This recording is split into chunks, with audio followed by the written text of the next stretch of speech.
wonderful occasion. I hope you've enjoyed the day so far, and we'll continue to enjoy this wedding breakfast and the party later. We'll organise the weather, the red arrows. What else could you ask for? You were all here because Charlotte and Jack wanted you here. You've all been part of their life so far, and we hope you will continue to be so. So my first thank you is to all of you. Some of you have travelled 1 mile. One has travelled 11,000 miles. Bruce, you're bringing pretty white mate, they need you.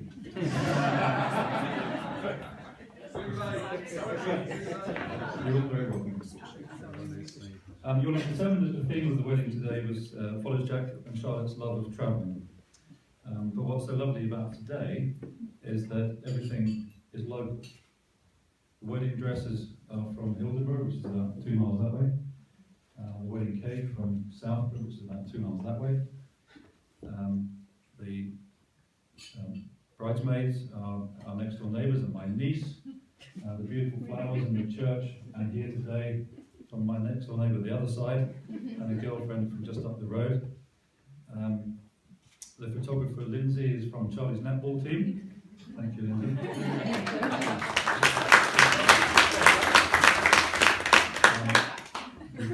Most of the band you'll hear later are local as well. The DJ that you'll hear in between them is Jude, who is 11 years old, and actually attends this very school. James is an old mate of mine, MC, thank you James. And I thank to Phil, the caterer, I'm not sure if there's anybody here, and Sally and his team and all the staff at Summerhill, which is keep this place in such beautiful condition. To them and everyone who's helped today make today such a wonderful occasion, many thanks, and everyone who's helped, you know who you are, thank you. Jack, I hope you feel as welcomed into our family as I know that Charlotte has been into yours. It's great to have someone practical in the family. And he's got that from his dad. And Jack, keep fixing stuff in my house, thank you very much. You'll be hearing a bit more about Jack from his best man later. But I can tell you he's a really nice lad. He's a credit to his mum and dad. He works hard in London. He's determined to do very well. He loves Charlotte to bits, and that's all that Hilary and I can ask of him. I can tell you though a little bit more about Charlotte. 25.5 years ago, parents of our generation will remember that looking at the scan of an unborn baby was looking at a white cat in a snowstorm. So it wasn't completely unknown for them to guess incorrectly the sex of the expected child, and they did guess incorrectly. The nursery was blue, and we hadn't thought of any girls' names. So when Charlotte appeared, we were delighted, of course, but a few quick changes were required at home. The terrible twos lasted about 3 years. And we wondered how on earth we were going to deal with her when she became a stroppy teenager. But her early school years were in this very building, and she was very happy here, and she's always said this is where she wanted her wedding party to be. And here we are.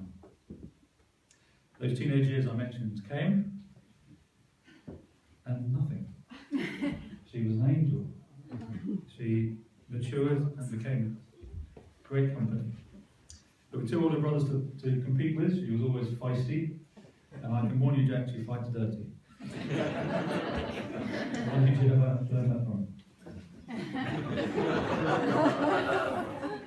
She's always been good at sport, being 6 foot tall. She's a great netball shooter. If any of you guys don't know what that is, ask a lady nearby.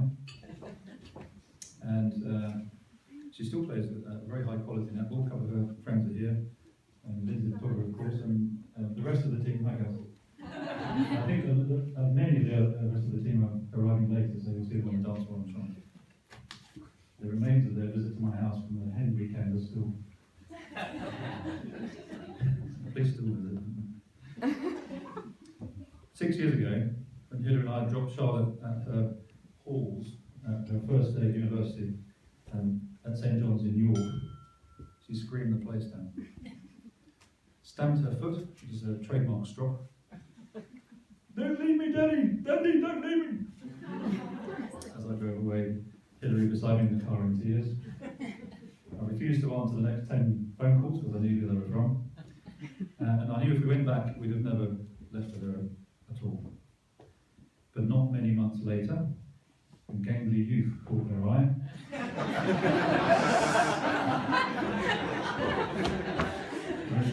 The mutual drunken haze across the student union bar, and the fairy tale began. But my next thank you has to be to Jen and Gord, Jack's parents. Not only have they participated and contributed generously to make today such a special occasion, luckily for Charlotte, they live quite close to the university. And as Jack's new girlfriend, they made Charlotte very welcome. Hilary and I have no doubt that that loving family environment and the way that they accepted her as Jack's new girlfriend provided the emotional stability that saw her do so well in her degree when her horrible parents who abandoned her there were nearly 300 miles away. Being a year older than Charlotte, Jack graduated and got a job in York. So when Charlotte graduated the following year, we thought this would be a good test of their relationship. Charlotte would be coming home to Kent, while Jack was already working in York. I guess we got the answer only a month later, when Jack had got a job in London and they were living together in our house. Jack's now working in IT at AEG's head office in London. Charlotte's enjoying her communications, advertising, web design role as well. And she's already been on a solo business trip to Hong Kong, and I think Singapore is next. How my baby has grown up, and to the beautiful bride she is today. Jen and Gord have also been very supportive of Jack and Charlie in many other ways. In their first flat they purchased together in Greenwich, they were instrumental in designing, building and installing their new kitchen, new bathroom, solid wooden floors throughout, and even brother Orange came down to do the electrics. What a talented family. Where we're here tonight on holiday. It was just unfortunate timing. They've also been very hands-on in the preparation for this fabulous day, making signposts, tying bows around chairs here, helping with the flowers, putting lights up in the ballroom next door, just so many things, and always with a smile. They're great company. I'd also like to thank Hilary for being the backbone of our family. Kids and her friends call her Saucy, because her initials are HP. She's brought up 3 wonderful kids. And the fact that they love coming home to Tonbridge and stay with us and bring their friends and their fabulous partners just says everything. As James mentioned earlier, one of Hilary's interests is a local charity called Hadlow Pottery. If you haven't opened your little blue coaster, you will see that they are, each and every one of them is handmade and individually hand painted. Picture of the church where the service was held this afternoon. The pottery is for adults with learning difficulties, where they go to design and make and fire and paint and sell the pottery that they make. They do have a good party, and you'll meet half a dozen of them this evening when they join us for some dancing early evening later. So it's a present for each of you from Charlotte and Jack, and please take yours home. Whilst giving presents, Hilary and I would like to give Jack a little something to welcome him to the family and to remember today. A present for you, Jack. Thank you. And also a little something for Charlotte, because I know the only way to get Hilary's jewellery back is to give her some of her own.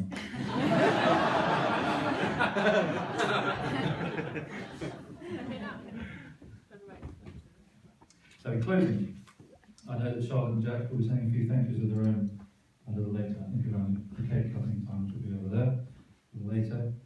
So just my last task is to ask you please all to stand. And wish health and happiness to the new Mr. and Mrs. Smith, the bride and groom.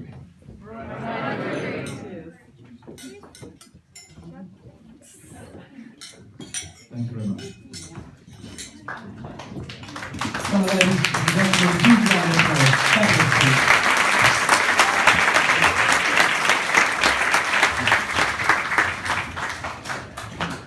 Ladies and gentlemen, I claim your attention for a response